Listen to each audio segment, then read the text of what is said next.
এগুলো হচ্ছে আমরা, এই আমড়ার টক খেতে খুব ভালো লাগে।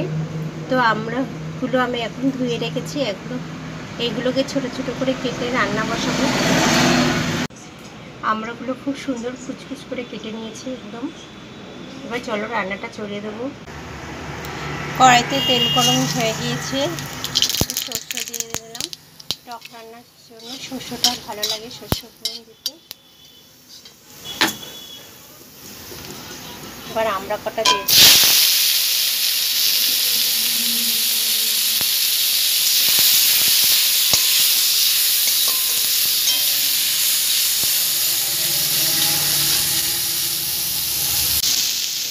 এবার এই দুটো লবণ দিয়ে দেবো পরিমাণ মতো।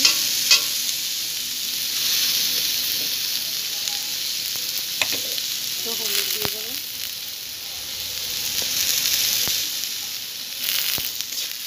আর আস্তে আস্তে যাবো।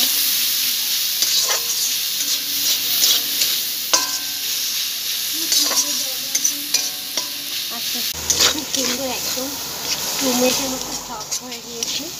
আর 1-2 মিনিট রেখে নামিয়ে ফেলবো। খুব সুন্দর টকটা একদম সফট হয়ে গিয়েছে। আমড়ার টক দুপুরবেলা গরম গরম ভাতের সাথে খেতে অসাধারণ লাগবে। চলো নামিয়ে ফেলি। অসাধারণ হয়েছে আমড়ার টক।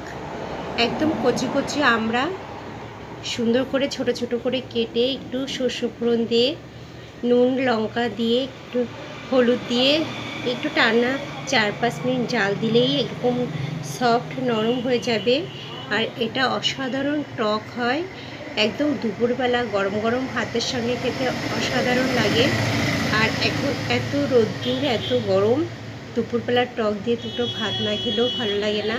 তাই এখন বাজারে খুব আমড়া উঠেছে।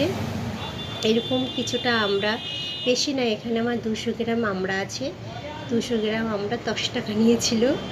আমড়া দিয়ে সুন্দর টক রান্না করেছি। সবাই চলে এসো, টাটা। খুব সুন্দর আমড়ার টক, অসাধারণ লাগে গরম গরম দুপুরবেলা ভাতের সাথে খেতে, দারুণ টেস্টি।